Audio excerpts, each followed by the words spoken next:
Para masyayikh kita mengulang-ulang tentang la ilaha illallah, yang mana la ilaha illallah ini adalah merupakan obat untuk penyakit hati yang namanya syirik. Ini obat, hadirin yang mulia. Sementara orang yang pernah mengalami dosa sebesar apapun dosanya pasti akan diampuni oleh Allah ketika dia tobat dengan tobat yang sebenar-benarnya. Tetapi dalam hatinya jika dia membawa syirik walaupun sekecil apapun, hadirin, maka dosanya tidak akan pernah diampuni oleh Allah Subhanahu wa ta'ala. Begitu juga dengan Muhammadur Rasulullah. Ini adalah obat yang sangat mujarab, yang mana Muhammadur Rasulullah ini merupakan obat dari penyakit bid'ah. Orang yang menjalankan seluruh kehidupannya melalui cara Rasulullah sallallahu alaihi wasallam, maka hadirin dia akan mendapatkan kebahagiaan yang hakiki. Dan orang-orang yang telah mendapatkan sifat sebagaimana sifatnya para sahabat yakin terhadap kalimat thayyibah, yaitu la ilaha illallah Muhammadur Rasulullah, yang mana hari makin hari kecintaan terhadap kampung akhiratnya meningkat, hadirin yang mulia. Ini orang kalau sudah benar la ilaha illallah dan Muhammadur Rasulullah, kecintaannya akan semakin meningkat kepada akhirat. Maka hari ini kita bisa lihat kecintaan kita terhadap akhirat seperti apa, dan yang tahu hanya Allah dan diri kita, hadirin yang mulia. Bagaimana ketika disebutkan nama Allah, apakah bergetar hati kita? Bagaimana ketika diingatkan tentang perjuangan Rasulullah, melelehkah air mata kita? Orang yang benar kecintaannya terhadap akhirat, hadirin yang mulia, maka dia akan semakin meningkatkan bagaimana meningkatkan imannya kepada Allah, selalu mendekatkan dirinya kepada Allah dengan cara Rasulullah sallallahu alaihi wasallam. Kemudian obat yang kedua yaitu adalah salat khusu wal khudu, yang merupakan ini adalah pengabdiannya seorang hamba. Bentuk pengabdian seorang hamba bukan hanya ruhnya, melainkan dengan jasadnya, hadirin yang mulia. Menjadikan solat sebagai wasilah datangnya pertolongan Allah Subhanahu wa ta'ala. Maka dengan solat khusu wal khudu ini akan tercabut dalam dirinya penyakit yang namanya fahsya dan mungkar. Jika seseorang telah dicabut penyakit fahsya dan mungkar dalam dirinya, hadirin yang mulia, maka hadirin yang mulia, orang yang demikian telah diberikan sifat dan mendapatkan hakikat daripada solat khusu wal khudu, yang mana hari semakin hari seluruh anggota jasadnya semakin takut kepada Allah Subhanahu wa ta'ala. Matanya semakin takut kepada Allah, telinganya semakin takut, tangannya semakin takut, kakinya semakin takut, bahkan bulu-bulunya yang terkecil yang ada di dalam tubuhnya akan takut kepada Allah Subhanahu wa ta'ala. Maka orang yang telah mendapatkan hakikat ini, hadirin yang mulia, maka dia akan selalu mendapatkan pertolongan Allah Subhanahu wa ta'ala. Kemudian hadirin yang muliakan Allah Subhanahu wa ta'ala, bagaimana dengan ilmu ma'azikir, yang mana ilmu ma'azikir ini merupakan tata cara hidup dan perasaan seorang hamba. Maka dengan ilmu ma'azikir, hadirin yang mulia, dengan ilmu Allah Subhanahu wa ta'ala akan cabut dari diri kita penyakit kebodohan dan kejahilan. Maka hanya dengan ilmu, hadirin, seseorang bisa dituntun, sementara iman sebagai pendorong dan ilmu sebagai penuntut. Maka orang yang telah diberikan sifat terhadap ilmu, hadirin yang mulia, Allah akan cabut penyakit kebodohan dan kejahilan dari dalam dirinya. Sementara dengan zikir yang kita lakukan ketika kita keluar 3 hari, maka Allah Subhanahu wa ta'ala akan cabut daripada penyakit kelalaian. Jika orang telah ditenteramkan dengan zikir, yang mana hari-harinya mengingat Allah Subhanahu wa ta'ala, hari-harinya mengingat Rasulullah sallallahu alaihi wasallam, hari-harinya mengingat maut, maka hadirin yang mulia, tata cara hidup dan perasaannya akan diubah oleh Allah Subhanahu wa ta'ala. Hatinya akan selalu tenang, tidak akan pernah gelisah. Orang kalau hatinya masih gelisah ini kurang ibadah. Kalau orang masih banyak takutnya kurang dakwah. Jadi bohong. Masya Allah, kalau ada yang mengatakan, oh ini orang gelisah kurang piknik, salah, kurang ibadah. Jadi yang gelisah itu jangan diajak piknik, kecualinya piknik 3 hari di jalan Allah Subhanahu wa ta'ala. Maka hadirin yang muliakan Allah Subhanahu wa ta'ala, apa tanda orang yang telah mendapatkan ilmu ma'azikir? Apa tandanya telah mendapatkan sifat ilmu ma'azikir? yang tandanya adalah hari semakin hari rasa khauf takutnya kepada Allah meningkat, dan rasa roja harap daripada Allah Subhanahu wa taala semakin bertambah. Jadi ada di antara dua perasaan tadi, khauf dan roja. Ini orang yang beriman itu akan seperti itu, hadirin yang mulia. Dia tidak akan pernah merasa gelisah, selalu merasa tenang karena selalu berasa dengan Allah. Ada ma'iyatullah, kebersamaan dengan Allah Subhanahu wa taala. Jika hari ini ada seorang da'i atau da'iyah, ibu-ibunya masih gelisah memikirkan perkara-perkara dunia, masih banyak memikirkan perkara dapur, hari-hari sibuk pikirnya untuk perkara dapur, maka belum layak disebut da'iyah.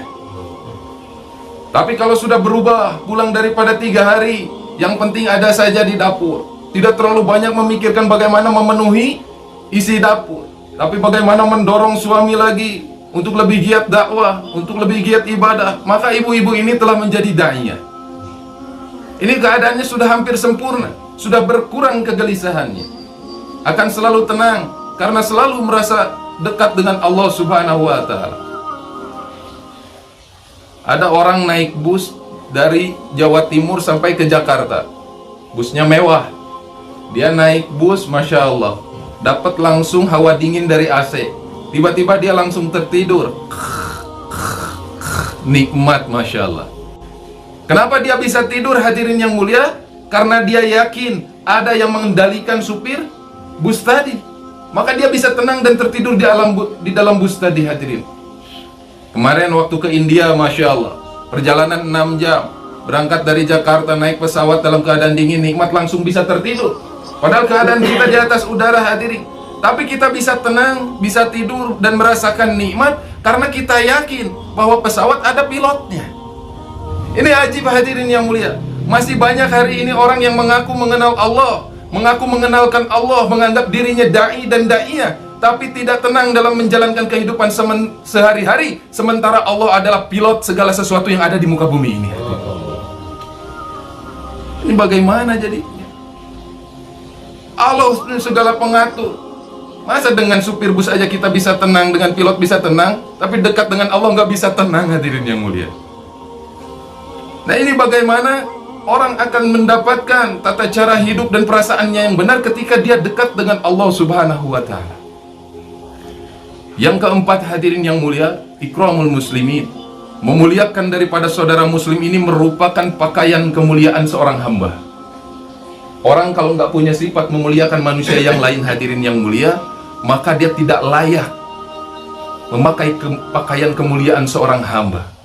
Karena hadirin yang mulia, tidak akan pernah sampai seseorang kepada Allah sebelum dia mau memuliakan saudara muslim sebagaimana dia memuliakan dirinya sendiri. Ini ajib. Jika seorang muslim sudah risau, Masya Allah, terhadap manusia yang lain, jangankan untuk perkara dunianya, apalagi perkara akhiratnya, dia sibuk memikirkan bagaimana tetangga saya biar bisa merasakan masturoh juga, bagaimana saudara-saudara saya bisa sama-sama keluar di jalan Allah Subhanahu wa taala. Maka hadirin, orang yang dipenuhi kerasa kerisauan bagaimana bisa memuliakan saudara muslim, maka tangannya akan digerakkan oleh Allah melalui hartanya, hadirin. Jadi bukan hanya dengan kalam, datang membawa buah-buahan, membawa sayur-sayuran, membawa buatan silaturahim, menjalin hubungan yang baik kepada orang tua, kepada ulama. Ini bentuk pakaian kemuliaan seorang hamba. Bagaimana Nabi SAW sabdakan, laisa min ummati man lam yubajil kabirona wa yarham saghirana wa ya'rif alimana. Bukan termasuk umatku orang yang tidak menghormati daripada orang tua. Masya Allah. Kemudian yang tidak pernah menyayangi anak muda atau anak-anak. Kemudian bukan pula termasuk umat Nabi Muhammad orang yang tidak mau memuliakan ulama. Nah, maka hadirin yang mulia, dengan ikramul muslimin ini, dengan maunya kita memuliakan saudara muslim, maka penyakit yang ada di dalam diri kita yang bernama ananiyah, sifat egois, ingin menang sendiri, ingin didengar sendiri, ingin dilihat oleh orang lain, akan Allah cabut perlahan demi perlahan, hadirin. Tapi kalau tidak punya sifat mau memuliakan saudara muslim, pengennya didengerin terus. Baru punya pengorbanan sedikit untuk agama, ditargib, malik nargib. Padahal hadirin yang mulia, Nabi SAW katakan bahwa ada 3 ciri orang munafik. Yang pertama, dia kalau berkata selalu dusta, diberikan amanah dia khianat, kalau berjanji ingkar. Itu 3 tandanya. Tapi Al-Quran dalam surat At-Taubah membuka banyak hadirin tentang orang-orang munafik. Bagaimana dikatakan pula para masyayikh kita mengatakan salah satu yang akan mendatangkan sifat munafik hadirin yang mulia, yang mana seseorang itu jika diberikan nasihat dia tidak mau mendengar nasihat. Jadi ini bahaya. Tapi dengan ikramul muslimin hadirin yang mulia, yang merupakan pakaian kemuliaan seorang hamba, maka Allah akan cabut yang namanya sifat egois. Nah, kemudian penyakit yang terbesar di umat pun akan Allah cabut. Bagaimana penyakit yang besar di dalam ini umat adalah penyakit perpecahan umat. Tapi jika orang telah mengamalkan daripada ikramul muslimin hadirin yang mulia, Allah akan cabut penyakit ini, maka dia akan mahabbah kepada siapapun, menaruh cinta kepada siapapun dengan ikramul muslimin. Maulana Ilyas rahmatullah alaihi mengatakan, barang siapa tidak sempat melihat keburukan seseorang, maka Allah subhanahu wa ta'ala akan tanamkan di dalam hatinya sifat mahabbah. Tapi kalau orang masih suka nilai orang lain, Masya Allah, belum akan diberikan mahabbah. Yang ada kedengkian hadirin yang mulia. Padahal ini modal. Seorang da'i atau da'iyah ini hadirin yang mulia, melihat keburukan orang lain, maka dia lemparkan ke dirinya sendiri.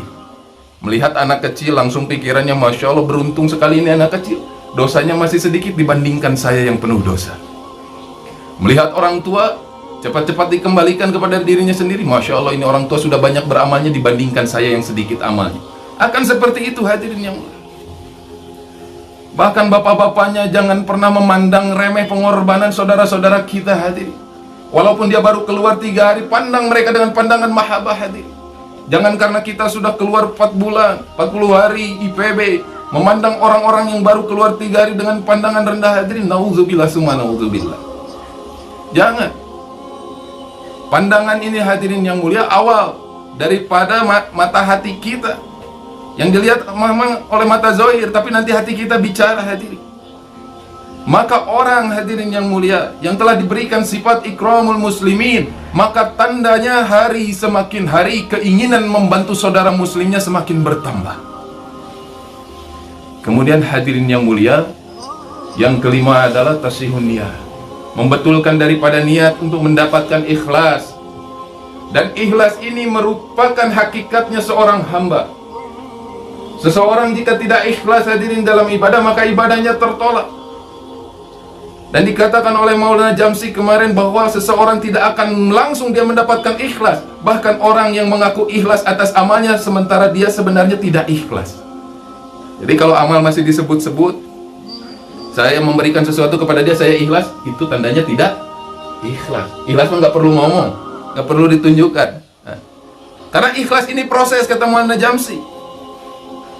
Proses. Seseorang tidak akan bisa langsung mendapatkan ikhlas, melainkan proses terlebih dahulu sampai nanti Allah yang berikan ikhlas terhadap dirinya. Dan ini merupakan hakikatnya seorang hamba hadirin yang mulia. Bagaimana dengan sifat ini ibu-ibu nanti akan terbentuk? Bagaimana tidak perlu lagi ditazkir, tapi ada keikhlasan, ingin semakin meningkatkan pengorbanan di jalan Allah, semakin istiqomah dalam membuat amalan-amalan, semakin cinta terhadap amalan. Karena hadirin yang mulia, Maulana Sa'ad Barakatuhu mengatakan bahwasanya ikhlas ini seperti halnya angka 1. Sementara amal-amal adalah seperti angka kosong, yang walaupun itu 0 jumlahnya 1 juta hadirin, tidak akan ada nilainya karena semuanya kosong. Tapi jika ada satu ikhlas yang merupakan angka 1 diletakkan di depannya, maka itu jutaan 00 tadi akan bernilai yang sangat besar hadirin yang mulia. Dan apakah ciri-cirinya orang yang telah mendapatkan sifat ikhlas? Mereka yang hari makin hari keistiqomahan dalam beramalnya terjaga dan hanya ingin mendapatkan ridha Allah subhanahu wa ta'ala. Sudah tidak ingin mendapatkan apa-apa lagi kecuali ridha Allah. Kemudian hadirin yang mulia, dan sifat yang keenam, dakwah wa tabligh khuruj fi sabilillah, yang merupakan sarana tarbiyah untuk mendapatkan sifat yang kelima tadi. Yang mana ini hanya akan didapatkan oleh orang-orang yang mau berkorban untuk harta diri dan waktunya keluar di jalan Allah subhanahu wa ta'ala, mau meyakini daripada janji Allah subhanahu wa ta'ala, bahwa hadirin yang mulia, pemahaman terhadap agama hanya akan datang dengan pengorbanan. Ada seorang anak kecil meminta kepada ayahnya uang 2.000 rupiah. Rp20.000. Wahai ayah, saya minta uang Rp20.000. Ini seorang ayah melihat karena yang minta anak kecil, dikasih uang 2.000. Ah, bocah inilah, kasih 2.000. Anak sekarang kan tahu 20.000 sama 2.000 ya. Itu anak marah hadirin. Uang 2.000 yang diberikan oleh ayahnya disobek-sobek. Dia lari ke belakang rumah, dibuang di tempat sampah. Ayahnya mulai mengeluarkan air mata. Ayahnya tahu bahwa anak tersebut tidak faham, makanya mensobek-sobek daripada uang 2.000 tadi. Maka ditanya sama ayahnya, wahai anakku, maukah engkau uang Rp20.000? Mau ayah. Untuk apa? Untuk mainan, katanya. Jika begitu besok hari temani ayah jualan es potong. Ini kebetulan ayahnya ini seorang penjual es potong, yang setiap potongnya itu Rp2.000. Masya Allah. Maka anaknya semangat. Pagi-pagi dia sudah bangunkan ayahnya untuk ikut sama-sama menjual es potong tadi, hadirin yang mulia. Maka mulailah mereka berjalan, hadirin, dari satu kampung ke kampung yang lainnya untuk menjual daripada es potong. Ajib, waktu berjalan cepat hingga masuk duha, tidak ada seorang pun yang membeli es potong tadi, hadirin. Waktu semakin cepat lagi sampai tiba ke waktu zuhur, masih tidak ada juga yang beli itu es potong. Maka ini anak, hadirin yang mulia, dia mulai menggores-goreskan tangannya di atas perut sambil mengatakan, ayah, aku lapar. Maka kata ayahnya, sabar nak, es potongnya belum ada yang laku. Nanti kalau sudah ada yang beli, kita belikan makanan. Hadirin, masih tidak juga ada yang beli sampai tiba daripada waktu asar. Ini anak sudah nggak bisa nahan daripada lapar. Maka dia sambil menarik baju ayahnya, dia mengatakan, wahai ayah, aku lapar. Maka kata ayahnya, sabar nak, ini belum ada yang beli. Nanti kalau sudah ada yang beli, kita baru beli makanan. Hadirin yang mulia, perkara perut ini bukan perkara yang biasa, hadirin. Orang kalau lapar suka hilang akalnya. Lihat bagaimana kalau orang lapar, mereka bunuh-bunuhan. Nah ini seorang ayah paham bahwa anaknya ketika lapar, hadirin yang mulia, hatinya menjerit ini seorang ayah. Maka tiba mau masuk waktu maghrib, Allah subhanahu wa ta'ala hantarkan rezeki melalui beberapa orang yang membeli. Dan ternyata, hadirin yang mulia, pas dengan jumlah yang diinginkan. Ada orang membeli beberapa jumlah es potong dengan harga dikumpulkan Rp20.000. Alhamdulillah. Maka mereka pulang ke rumahnya. Dan ajib, apa yang dijanjikan oleh ayahnya diberikan kepada anaknya. Wahai anakku, ini uang yang engkau inginkan Rp20.000. Tapi luar biasa, hadirin, ada pandangan yang berubah. Yang mana ini seorang anak, awalnya dia ingin membeli apa? Mainan. Tapi ketika, hadirin, diberikan uang Rp20.000, maka ini fahamnya langsung berubah. Ayah, sekarang aku tidak ingin membeli mainan. Yang aku inginkan adalah makanan karena aku lapar. Kenapa, hadirin, pikirannya bisa berubah? Karena anak tadi telah ditarbiyah, sama-sama berkorban untuk mendapatkan uang, sehingga pemahamannya Allah rubah jadi ingin makan. Orang kalau sudah korban paham untuk apa uang itu digunakan, hadirin. Sementara hari ini banyak orang nggak paham, sehingga belinya mobil, belinya rumah, nggak paham untuk agama, hadirin. Tapi kalau dia sudah berkorban keluar jalan Allah walaupun 3 hari, maka hartanya akan mudah keluar di jalan Allah subhanahu wa ta'ala. Nah ini, maka ayahnya tersenyum kepada anaknya dan senang bagaimana anaknya lebih mendahulukan makanan.